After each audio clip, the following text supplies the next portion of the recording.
História de hoje. Aceitei um trabalho de entrega de US$ 300 para um prédio de apartamentos abandonado. Gostaria de ter dito não. Aceito trabalhos ocasionais porque não envolvem reuniões. Sem vídeos de integração, sem retomar o assunto, sem e-mails educados onde alguém diz, conforme minha última mensagem, como se estivesse reclamando com o universo. Você recebe uma mensagem de texto, um endereço, faz o que precisa ser feito e recebe o pagamento. É isso. Na maioria das vezes, são coisas normais com as quais as pessoas não querem se incomodar. Subir um sofá por 3 andares porque o amigo deu bolo. Levar lixo para o aterro sanitário porque a caminhonete está na oficina.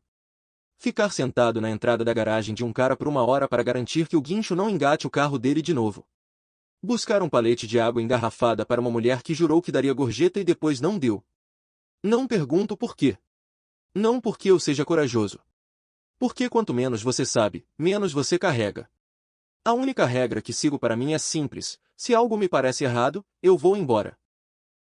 Quebrei essa regra no dia 14 de fevereiro, porque o aluguel não se importa com palpites. A mensagem chegou por volta do meio-dia. Número desconhecido. Preciso de um entregador, um pacote. Entregar hoje. US$ 300 em dinheiro. Responda sim para o endereço. US$ 300 por uma entrega me pareceu golpe ou algo envolvendo um cachorro que ia me morder. Normalmente eu ignoraria. Passei a manhã encarando o aplicativo do meu banco, observando os números como se pudessem melhorar se eu continuasse olhando por tempo suficiente. Não melhoraram. Meu senhorio não era compreensivo. Ele cobrava multas por atraso. Respondi digitando, sim. A resposta surgiu imediatamente, como se estivesse à espera. Número desconhecido. Horizon Arms. Apartamentos 1497, Kittredge Avenue, último andar.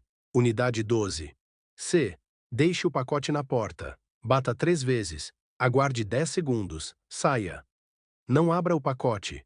Não entre na unidade. O pagamento deve ser feito em um envelope sob as caixas de correio do saguão. Horizon Arms. Eu conhecia o prédio, mesmo sem nunca ter entrado. Todo mundo na cidade o conhecia. Um prédio alto, feio, de tijolos marrons, dos anos 70, com 12 andares, a um quarteirão do ponto de ônibus. Estava temporariamente fechado há anos, depois de um incêndio e de um emaranhado de irregularidades e moradores de rua. O tipo de lugar que você só via ao fundo de reportagens locais quando falavam sobre degradação urbana e um perigo para a comunidade. Fiquei olhando para o endereço por tanto tempo que meu polegar ficou dormente. Respondi por mensagem: o prédio está abandonado. Como faço para entrar? Número desconhecido. Porta lateral. Beco Oeste. Código 0314. Use as escadas. Elevador desativado. 0314. O código parecia organizado, limpo demais para ser aleatório. Pensei em responder de novo, me convencendo de que precisava perguntar quem eram, exigindo alguma prova de que isso não ia acabar comigo do lado de fora de uma porta trancada. Mas acabei respondendo mesmo assim. Mandei uma mensagem: quem é esse? Sem resposta. Eu estava sentado no sofá, com o telefone na mão, ouvindo a geladeira ligar e desligar como se estivesse tomando decisões. Meu apartamento estava silencioso, exceto pelo som da TV do vizinho vazando pela parede. Havia risadas gravadas. Alguém estava tendo um dia melhor que o meu. Eu me convenci de que provavelmente não era nada. Alguém tinha se mudado, deixado as chaves e não queria se incomodar. Alguém estava usando o prédio como depósito. Alguém estava aprontando alguma coisa no Dia dos Namorados e achou que uma entrega sinistra seria fofa. Verifiquei a conversa novamente. Nenhuma mensagem nova. $300. Calcei as botas. Peguei minhas luvas de trabalho baratas porque já estavam perto da porta. Verifiquei meu bolso em busca das chaves do carro, da carteira e do pequeno canivete que carrego para abrir caixas, e nada mais. Pensei em levar uma lanterna, mas me lembrei de que era dia e eu não ficaria lá em cima por muito tempo. Acabei levando o carregador do celular, porque esse é o tipo de prioridade que o cérebro define quando você não quer pensar em outra coisa. Antes de sair, liguei para meu amigo Nolan. Ele é o cara para quem ligo quando quero ouvir alguém dizer algo óbvio para que eu possa fingir que a ideia foi minha. Ele atendeu ao terceiro toque. Fala aí, cara. Uma perguntinha rápida, eu disse. Você finalmente vai me pagar de volta? Estou pensando em aceitar um emprego de entregador, eu disse. Para o Horizon Arms. Ele ficou em silêncio por um segundo. O prédio abandonado? Sim. Isso não é um trabalho, isso é uma armadilha. São 300 em dinheiro vivo. Você falando assim, acha que torna tudo mais seguro? Você tem um endereço? Nome da empresa? Nenhuma empresa, admiti. Só uma mensagem de texto. Disseram que tem dinheiro debaixo das caixas de correio. Nolan soltou um suspiro pesado pelo nariz. Cara, não faça isso. Mentalmente, já estou na metade do caminho, eu disse, tentando manter um tom leve. Estou falando sério. Se você for, pelo menos faça as coisas básicas de segurança. Me mande o endereço por mensagem. Me ligue quando terminar. E se o seu instinto disser qualquer coisa além de tudo bem, vá embora. Eu sei. Faça o que quiser. Mas se isso terminar com você no noticiário, vou ficar bravo com você na vida após a morte. Anotado, eu disse. Desliguei o telefone e enviei uma mensagem de texto com o endereço e uma frase curta. Se eu não voltar em 1 hora, diga ao meu senhorio que tentei. Ele respondeu, sem graça. Não vá. Eu não respondi. Parei num posto de gasolina e comprei uma garrafa de água e um pacote de chiclete que eu não queria. O caixa olhou para mim e disse, tudo bem, como se tivesse percebido algo na minha expressão. Sim, eu disse, e saí. Durante o trajeto, me peguei olhando demais pelo retrovisor. Não havia nada atrás de mim. Era só hábito. Olhei a hora 2 vezes, como se fosse importante. Verifiquei as conversas no meu celular de novo, como se de repente ele fosse dizer, deixa pra lá, pessoa errada. A Avenida Kittredge era uma daquelas ruas onde os prédios ficam mais altos e as árvores mais ralas. O Horizon Arms ficava recuado da rua, atrás de um pedaço de grama seca e uma cerca de arame farpado que havia sido cortada e remendada em vários pontos. Alguém havia pendurado uma placa de proibida a entrada na cerca em algum momento. Alguém mais a havia crivado de balas. Estacionei do outro lado da rua, porque não havia nenhum lugar perto para estacionar sem me dar a sensação de estar oferecendo meu carro como alvo de arrombamento. Olhei para o prédio através do para-brisa. Não parecia abandonado de uma forma dramática. Sem tábuas cobrindo todas as janelas. Sem trepadeiras engolindo por completo. Parecia abandonado de uma forma mais tranquila, como um lugar que tinha sido ignorado e que estava bem em continuar assim. Algumas janelas nos andares inferiores estavam quebradas. Os vidros haviam sumido, deixando apenas pedaços irregulares nas molduras. Havia pichações nos tijolos do primeiro andar, grossas e sobrepostas, uma após a outra. As portas do saguão estavam intactas, mas trancadas com correntes. Eu conseguia ver claramente até o saguão. Estava escuro, mesmo durante o dia. Nenhum movimento. Nenhuma pessoa. Segurei o pacote no colo por um segundo e o examinei como se ele pudesse se explicar por si só. Era uma caixa de papelão do tamanho de uma caixa de sapatos, marrom lisa, lacrada com fita adesiva limpa. Sem remetente. Sem etiqueta. Apenas uma linha de caneta preta na parte superior, 12C. Não tinha cheiro nenhum. Não era pesado. Não chacoalhava quando eu o movia. Parecia que alguém tinha colocado uma caixa menor dentro de uma maior, por isso não se mexia. Isso deveria ter me feito sentir melhor. Mas não fez. Saí do carro. O ar estava tão frio que ardia no meu nariz. Havia algumas pessoas na rua, perto de um ponto de ônibus. Um cara empurrando um carrinho cheio de latas. O trânsito zumbia ao fundo. Vida normal, a 10 metros de um prédio que não existia. Atravessei até a abertura da cerca e passei por ela. A grama estalava sob minhas botas como se estivesse morta de propósito. Perto da entrada, havia uma pilha de correspondências antigas, envelopes amarelados, cupons de pizza e uma conta de luz de alguém de anos atrás. Alguém tinha jogado tudo fora e nunca se deu ao trabalho de pegar. Contornei o veículo pela lateral e entrei no beco oeste, como dizia o texto. O beco era estreito, repleto de contêineres de lixo transbordando dos prédios vizinhos. Cheirava a graxa velha e papelão úmido. A lateral do Horizon Arms tinha uma porta de metal pintada de cinza, que chegava até a metade. A tinta estava descascada e com bolhas. Acima dela, uma luz de segurança pendia torta, apagada. Havia um teclado numérico instalado ao lado da porta.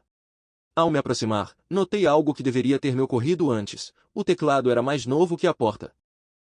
Não era novinho em folha, mas era novo o suficiente para que o plástico não estivesse amarelado. A placa de fixação tinha cabeças de parafuso novas, prateadas contrastando com a tinta antiga, como se tivesse sido reinstalada recentemente. Alguém estava fazendo a manutenção, pelo menos dessa parte do prédio, mesmo que o resto parecesse abandonado. Digitei 0314. O teclado emitiu um bip. A luz vermelha ficou verde. Fiquei ali parado por um segundo com a mão na maçaneta, esperando o TPD. Esperando que a porta não abrisse. Esperando um alarme. Esperando uma voz pelo alto-falante me perguntando o que eu estava fazendo ali. Nada. A maçaneta estava fria. A porta abriu para dentro com um leve rangido, como se tivesse sido aberta recentemente e as dobradiças ainda funcionassem. O cheiro me atingiu primeiro. Não é podridão. Não é esgoto. Nada óbvio. Cheirava a ar viciado, carpete velho e algo levemente adocicado por baixo, como aquele aromatizador barato usado para disfarçar alguma coisa anos atrás. Deu um nó na minha garganta. O corredor além da porta estava escuro. Não havia luzes acesas. A luz do dia entrava pela porta atrás de mim e por algumas janelas quebradas mais adiante, mas não chegava muito longe. Entrei e fechei a porta atrás de mim por hábito. Travou com um clique abafado. O ar ficou mais frio sem que o ar externo se movesse. Fiquei parado e escutei. Nada se mexia. Nenhum gotejamento. Nenhum rato. Nenhuma voz distante.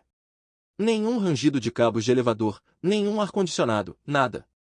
Prédios sempre fazem barulho. Mesmo os vazios.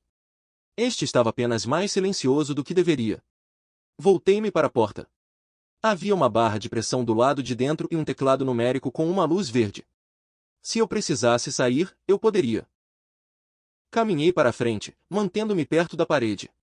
Minhas botas levantaram poeira do chão. O tapete que antes revestia o corredor havia sumido, deixando o concreto nu com manchas escuras onde antes ficava. No final, havia uma porta de escada com uma placa de saída acima, que não estava iluminada. Ao lado, ficava a entrada do saguão com portas de vidro trincadas.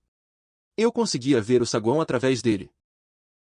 Caixas de correio alinhavam-se em uma parede, portas de metal tortas e descascadas como se alguém as tivesse arrombado com um pé de cabra.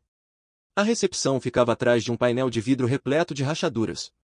Papéis jaziam no chão, enrolados nas bordas como se tivessem estado úmidos e secado de forma inadequada. O envelope deveria estar debaixo das caixas de correio do saguão. Eu não queria atravessar aquele saguão. Mesmo assim, uma parte de mim queria confirmar se o dinheiro existia antes de subir 12 andares. Empurrei a porta do saguão e a abri. A porta abriu-se com muita facilidade e o som ecoou.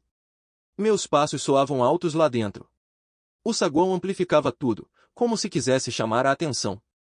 Caminhei até as caixas de correio e me agachei. O metal estava frio. Deslizei meus dedos por baixo da fileira de baixo. A ponta dos meus dedos roçou o papel. Tirei um envelope branco. Sem nome. Apenas dinheiro escrito em letras maiúsculas. Eu abri. 300 notas novas impecavelmente dobradas. Nada de dinheiro de brincadeira. Nada de te pedi. Meu estômago relaxou um pouco, o que me incomodou. Como se meu corpo estivesse esperando permissão para confiar nisso. Guardei o envelope no bolso do meu casaco e me forcei a não contá-lo novamente. Eu não queria ficar naquele saguão nem um segundo a mais do que o necessário.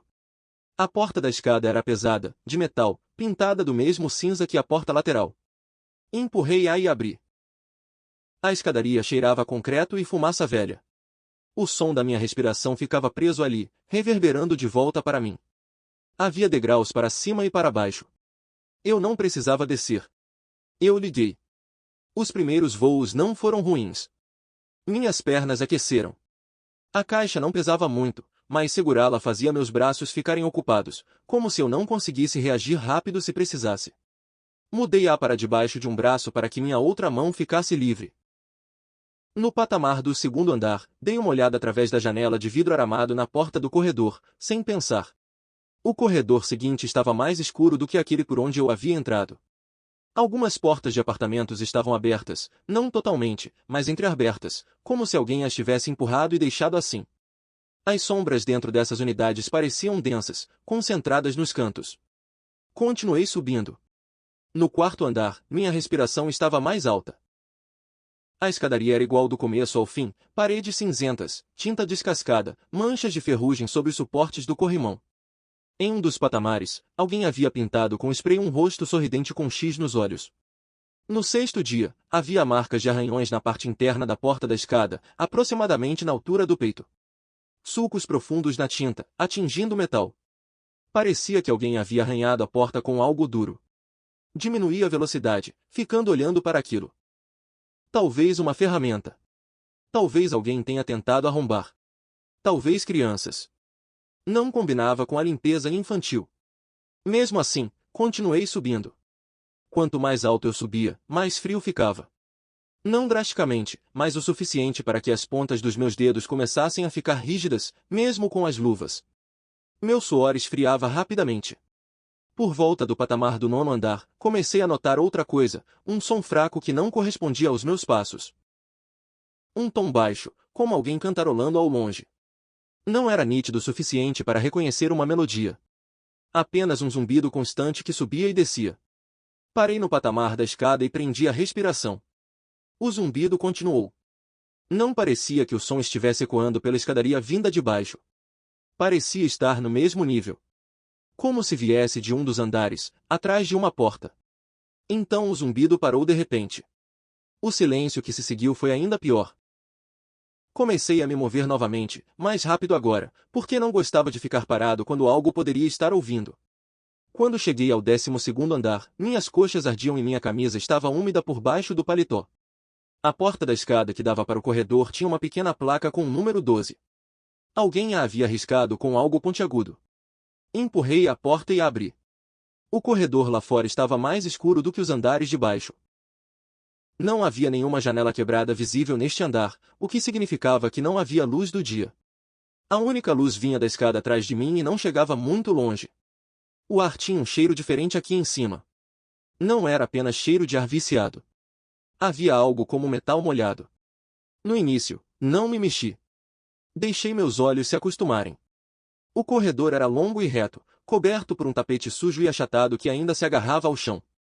Portas de apartamentos alinhavam-se em ambos os lados. A maioria estava fechada. Algumas estavam entreabertas.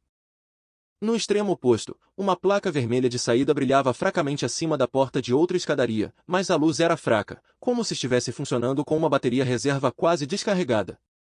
Os números das unidades estavam em placas ao lado de cada porta. 12A, 12B e 12C ficavam do lado esquerdo, mais ou menos na metade da escada. Comecei a caminhar. Meus passos eram abafados pelo tapete. Passos silenciosos dão a sensação de que você está se esgueirando, mesmo sem tentar. Na metade do corredor, o cheiro ficou mais forte. Passei por uma porta sem a placa. A própria porta tinha uma tira de fita adesiva cobrindo a olho mágico. Outra tinha algo escuro borrado ao redor da maçaneta, seco e esfarelado. Meu estômago se contraiu novamente. Tentei engolir e senti minha garganta travar. Cheguei a 12C. A porta parecia mais nova que as outras. Não era novinha em folha, mas estava menos desgastada. A olho mágico não tinha fita adesiva. A pintura não estava tão descascada. Havia uma faixa limpa de fita adesiva na borda inferior, como se alguém a tivesse selado em algum momento, depois removido e recolocado, e depois recolocado novamente. Nenhum som vindo de dentro. Sem TV. Nenhum movimento. Eu assumi a responsabilidade. De repente, a caixa pareceu mais pesada em minhas mãos, não porque pesasse mais, mas porque havia se tornado o único motivo de eu estar ali. Coloquei-o em frente à porta, bem embaixo da olho mágico. Eu me levantei. Meus dedos estavam gelados. Meu coração batia tão forte que eu conseguia senti-lo na mandíbula. O texto dizia: bata 3 vezes. Espere 10 segundos. Saia. Bati na porta. 3 batidas firmes com os nós dos dedos, não muito fortes. Eu esperei. 1, 2, 3. Por volta dos 5 segundos, ouvi alguma coisa. Não de dentro da unidade. Lá do final do corredor, depois da placa de saída pouco visível. Um som parecido com o guincho de um porco. Não é um ruído vago de animal. É o som específico e desagradável de um porco quando está assustado ou ferido. Agudo, em pânico, com um chiado ofegante por baixo. Meu corpo inteiro ficou imóvel. O guincho cessou abruptamente, como se alguém tivesse tapado a boca de um animal. Silêncio novamente. Mantive os olhos fixos na porta do 12C por mais um segundo, como se ela pudesse se abrir e explicar tudo. Não se abriu. Os 10 segundos acabaram. Eu deveria ter ido embora. Em vez disso, fiz o que as pessoas fazem quando ouvem algo errado em um lugar vazio. Olhei para o final do corredor. A princípio, não vi nada. Apenas escuridão, portas fechadas e aquela fraca placa vermelha de saída. Então, no extremo oposto, movimento. Alguém surgiu de repente ao virar uma esquina perto da escadaria de saída. Um homem. Ao menos tinha a forma de um homem. Ele era alto e magro. Moletom com capuz. Calça jeans. Botas de trabalho. Sua postura era relaxada, como se estivesse dando um passeio. Sua cabeça estava ligeiramente inclinada, como se ele estivesse ouvindo algo que eu não conseguia ouvir. Então, ele deu mais um passo em direção à luz fraca. Ele estava usando uma máscara de porco. Não era uma máscara barata de Halloween. Cobria o rosto inteiro dele. Borracha rosada, focinho, orelhinhas, buracos pretos brilhantes para os olhos que não mostravam nada por trás. O tipo de máscara que se esforça demais para ser realista, o que a torna ainda pior. Eu o encarei, e meu cérebro tentou tornar aquilo menos real. Talvez seja uma brincadeira. Talvez seja um invasor. Então me lembrei do guincho do porco. O homem com a máscara de porco levantou um pouco a cabeça, como se finalmente tivesse me notado. Ele não teve pressa. Ele não gritou. Ele simplesmente começou a caminhar em minha direção em um ritmo constante. E ele estava cantarolando. Suavemente. Como alguém cantarolando enquanto prepara o jantar. Dei um passo para trás. Ele continuou caminhando. Recuei novamente. Meu ombro roçou na porta do quarto 12C. A caixa estava no chão entre nós, como uma oferenda. O homem com a máscara de porco não olhou para aquilo. Nem sequer lançou um olhar para baixo. Ele continuava vindo, cantarolando. Minha boca secou. Minhas mãos estavam geladas dentro das luvas. Tentei fazer com que minha voz servisse para algo útil. Ei, gritei, alto o suficiente para preencher o corredor. Andar errado, cara. Sem resposta. O zumbido continuou. Ele deu mais um passo. Saí do transe e me virei para correr de volta em direção à escadaria. O corredor atrás de mim estava mais escuro agora do que quando entrei. Eu ainda conseguia ver a porta da escada no fundo, mas parecia mais distante do que deveria. O carpete agarrava minhas botas. Eu corri em disparada. Minha respiração ficou ruidosa rapidamente. Atrás de mim, o zumbido não aumentava como os passos aumentariam. Permanecia constante, como se ele não estivesse correndo. Como se não precisasse. Isso me deu arrepios. Cheguei ao ponto onde o corredor se alargava um pouco perto de um depósito de manutenção. Meu pé bateu em algo baixo, algo que eu não vi no escuro. Um puxão forte e repentino. O mundo deu uma guinada brusca. Eu caí feio. Estendi as mãos para me amparar, as palmas batendo com força no tapete. Em seguida, meu joelho bateu, um impacto seco. Então, uma dor intensa explodiu na minha perna esquerda. Não é uma dor clara. Não é um simples corte. Senti como se minha perna tivesse sido agarrada e arrastada através de uma cerca de metal. Eu gritei. Não consegui parar. Me virei, tentando ver o que tinha atingido, e minha perna esquerda se moveu de forma estranha. Não quebrou, mas ficou presa contra alguma coisa. Arame farpado. Uma fileira de arame farpado estendia-se rente ao chão do corredor, presa a uma maçaneta de um lado e a um cano do outro. Estava esticada como uma corda de armadilha. Os arames farpados não eram pequenos. Pontas grossas e retorcidas, do tipo usado em cercas. Quando a atingi em alta velocidade, ela não apenas me fez tropeçar. Ela prendeu minha perna e a rasgou. Minhas calças jeans estavam rasgadas do meio da canela até o joelho. Por baixo, minha pele estava aberta em linhas irregulares. O sangue já escorria, escuro e rápido. Eu conseguia ver o tecido pálido sob a pele rasgada. A dor vinha em ondas que reviravam meu estômago e faziam minha visão vibrar. Sem pensar, agarrei o fio com as duas mãos, tentando puxá-lo. As farpas perfuraram minhas luvas. O arame não se moveu. Puxei de novo, com mais força. Uma dor aguda subiu pela minha perna, tão intensa que minha visão ficou turva por um segundo. Ouvi o zumbido. Agora estamos mais perto. Virei a cabeça em direção à escuridão atrás de mim. O homem com a máscara de porco virou a esquina no final do corredor como se estivesse passeando pelos corredores de um supermercado, cantarolando o tempo todo. Quando ele me viu no chão, preso no arame, não reagiu como uma pessoa normal reagiria. Nenhuma surpresa. Nenhuma empolgação. Ele simplesmente parou e inclinou a cabeça. O zumbido continuou. Minhas mãos tremiam tanto que eu mal conseguia segurar o fio. Minha garganta tinha gosto de metal. Ei, gritei, com a voz embargada. Não cheguei mais perto. Ele deu mais um passo. Me debati, arrastando-me para trás com as mãos, tentando puxar a perna em minha direção. O fio aguentou. Senti o sangue quente escorrendo pela minha bota, acumulando-se no meu calcanhar. Ele chegou a ficar a uns 6 metros de distância. Agora eu conseguia ver a textura da máscara, pequenas rachaduras na borracha, sujeira nas dobras ao redor do focinho. Os buracos pretos para os olhos estavam vazios. Nenhum olho visível por trás deles. Apenas escuridão. O zumbido parou. Ele ergueu uma das mãos lentamente, como se fosse acenar. Então ele abaixou a mão novamente, como se tivesse mudado de ideia. Não esperei para ver o que ele faria em seguida. Agarrei o arame farpado com as 2 mãos novamente, apoiei o pé direito no tapete e puxei com toda a minha força. O fio se soltou de onde estava preso, do lado direito. A soltura repentina me fez dar um pulo para trás, e o fio rasgou minha perna esquerda novamente ao ficar frouxo. Gritei tão alto que meus próprios ouvidos doeram. Mas minha perna estava livre. Tentei ficar de pé e minha perna esquerda cedeu imediatamente. Não era apenas dor, era como se a perna não quisesse suportar o peso. Senti minha bota molhada por dentro. Eu rastejei. De 4, arrastando a perna esquerda atrás de mim como se pertencesse a outra pessoa. O homem com a máscara de porco recomeçou a andar. Nem rápido, nem devagar. Apenas com firmeza. Suas botas produziam sons suaves no tapete. Cheguei à porta da escadaria no final do corredor como se fosse uma linha de chegada. Meus dedos tatearam em busca da barra de empurrar.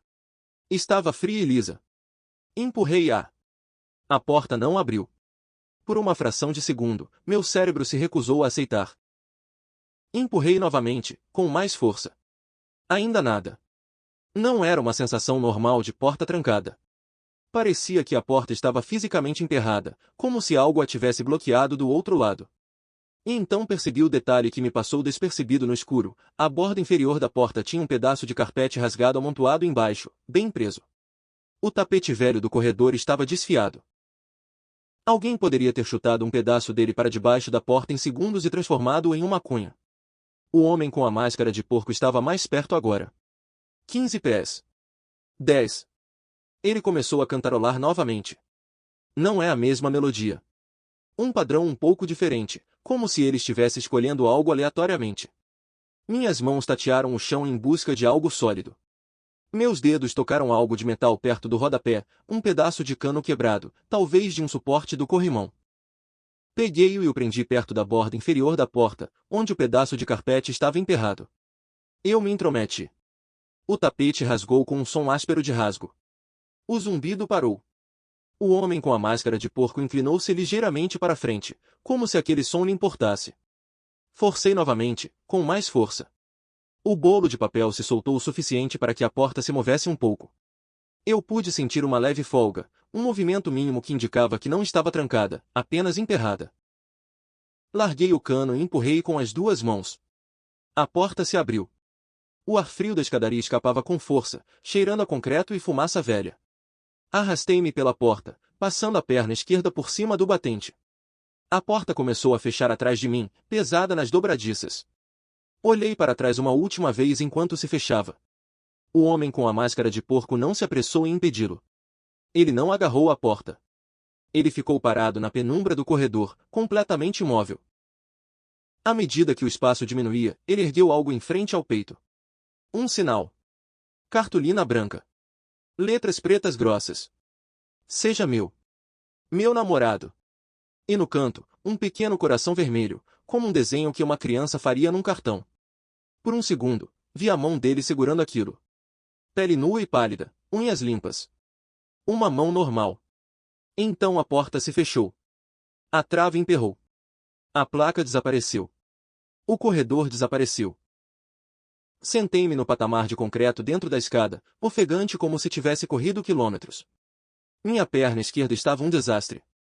O sangue se acumulava no degrau sob minha panturrilha e escorria em uma linha fina em direção ao patamar inferior. Ao pegar meu celular, senti uma textura escorregadia na mão, como se tivesse caído suor ou sangue sobre ele. Liguei para o 911. Uma voz calma respondeu. 911, qual é a sua emergência? Preciso de ajuda, eu disse. Minha voz soou estranha, muito fraca. Estou no conjunto habitacional Horizon Arms. O prédio abandonado na rua Kittredge. Estou ferido. Houve uma breve pausa. Senhor, pode confirmar o endereço? 1497 Kittredge, eu disse. Lado oeste. Entrei pela porta do beco. Por favor, preciso de uma ambulância. Meu corte na perna está feio. Certo. Fique na linha comigo. Você está em perigo imediato neste momento? Disse ele, calmo e firme. Havia alguém lá dentro, eu disse. Um homem. Usando uma máscara de porco. Onde ele está agora? Não sei, eu disse. Estou na escadaria. 12º andar. Escute, você consegue trancar a porta da escada? Tem alguma fechadura do seu lado? Olhei para a porta. Ela tinha uma pequena tranca com botão giratório. Minha mão tremia enquanto eu a estendia para girá-la. Encaixou perfeitamente. Sim, eu disse. Trancado. Ótimo. Não volte para o corredor. Preciso que você pressione o ferimento. Você tem alguma coisa que possa usar? Uma camisa? Uma jaqueta? Minha jaqueta, eu disse. Certo. Use. Pressão firme. Diga-me seu nome. Eu dei. Meu nome completo, porque de repente eu queria ser muito real e muito fácil de rastrear. Ele perguntou as coisas de sempre. Minha idade. Alergias. Medicamentos. Se eu conseguia mexer os dedos dos pés. Eu mexi, porque se não conseguisse, isso significava algo pior do que dor. Tirei a jaqueta com as mãos desajeitadas e a pressionei contra a perna. No instante em que o tecido tocou a pele rasgada, fiz um som que não queria. O atendente manteve a calma como se já tivesse ouvido aquilo 1000 vezes. Mantenha a pressão. A ajuda está a caminho. Fique comigo. Os minutos não pareciam minutos. Pareciam longos períodos de tempo que eu tinha que me arrastar pelos quais precisava passar. De vez em quando, eu achava que ouvia algo do outro lado da porta da escada. Um arranhão. Um baque suave. Então parava, e eu ficava apenas ouvindo minha própria respiração. Por fim, ouvi vozes abaixo de mim na escadaria. Botas nos degraus. Rádios. Senhor, chame para que eles possam localizá-lo. Aqui em cima, gritei. 12º andar. Uma voz ecoou de volta, abafada, mas real. Polícia, fique onde está. Estamos subindo. O alívio me atingiu com tanta força que meus olhos arderam. 2 policiais se aproximaram primeiro, com lanternas projetando feixes de luz nítidos na penumbra. Um deles tinha a mão no cinto, como se estivesse pronto para sacar a arma. O outro mantinha a luz em movimento, metódico. Ei, você nos chamou? Disse o que estava mais perto quando me viu. Sua voz suavizou um pouco. Sim, eu disse. Esse sou eu. Ele se ajoelhou a poucos metros de distância, apontou a lanterna para minha perna e praguejou baixinho. O parceiro dele foi até a porta da escada e testou. Trancada por dentro. Disse ele. Eu tranquei, eu disse a eles. Ele estava lá fora. Ele quem? Perguntou o policial ajoelhado. Um homem, eu disse. Máscara de porco.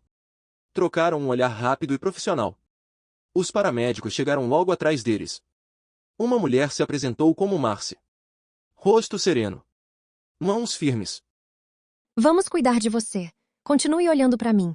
Não abaixe o olhar a menos que seja necessário. Eles enfaixaram minha perna com ataduras de compressão. Doía de uma forma aguda e profunda que me dava vontade de afastar as mãos deles, mas não o fiz.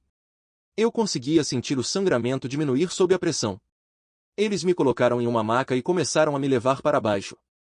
Quando chegamos ao saguão, a luz do dia invadia o local pelas portas arrombadas. Havia mais policiais lá. Rádios. Lanternas.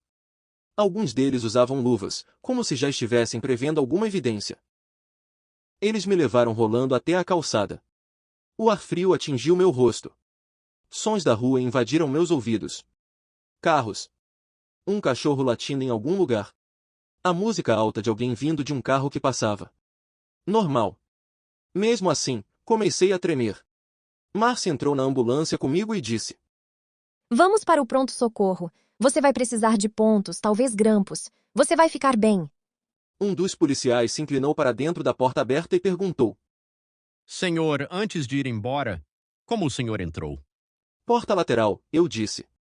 Teclado numérico. Beco Oeste. Código 0314. Ele assentiu com a cabeça.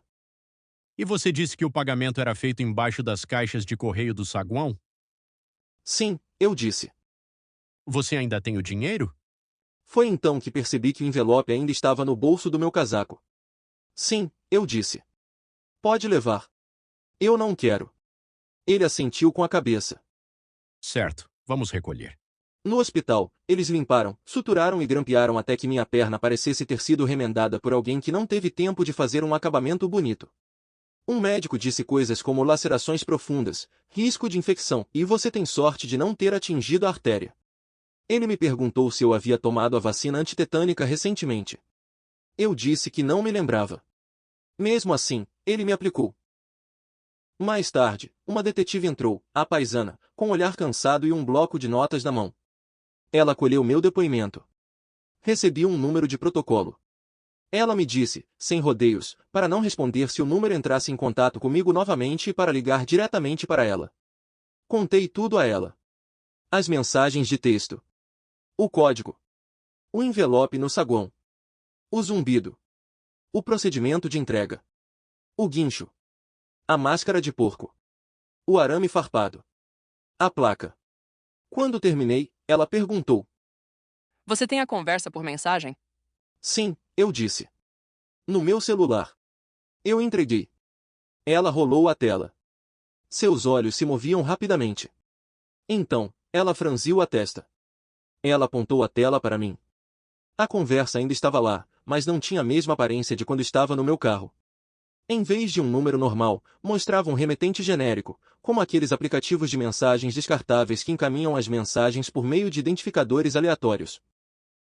E em vez da conversa, havia uma tela em branco com uma única linha no topo. A conversa terminou. Parece que o aplicativo apagou o histórico automaticamente. Não estou inventando isso, eu disse. Havia dinheiro debaixo das caixas de correio. Havia arame farpado. Havia sangue. Estou aqui sentado com grampos na perna. Ela sentiu com a cabeça. Recuperamos um envelope, recuperamos dinheiro, sem impressões digitais utilizáveis. Você subiu? Perguntei. Revistamos o prédio. Não encontramos ninguém que correspondesse à sua descrição. Encontramos sangue no carpete do 12º andar, compatível com o seu ferimento. E o fio? Perguntei. Não havia nenhum fio no local quando os policiais chegaram àquele andar. E o pacote? Perguntei. Não localizamos nenhum pacote fora da área 12C. Eu coloquei no chão, eu disse. Bati na porta. Vi lá. Entendo. Disse ela, com aquela voz cautelosa. A sala 12C estava trancada, perguntei. A porta do 12C estava aberta. Fiquei olhando para as placas do teto até meus olhos arderem. Ela virou outra página.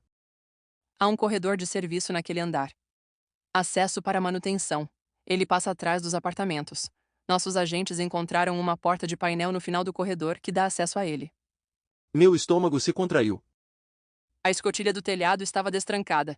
Cadeado ausente, marcas de arranhões recentes nos degraus da escada. Se ele quisesse se mover sem usar os corredores principais, ou sair daquele andar rapidamente, ele poderia. Então você está dizendo que ele escapou, eu disse. Estou dizendo que o prédio oferece muitos esconderijos. Não há câmeras internas. Metade da cobertura externa está inativa. E o corredor não consta nas plantas antigas que poderíamos consultar. Estamos fazendo o que podemos.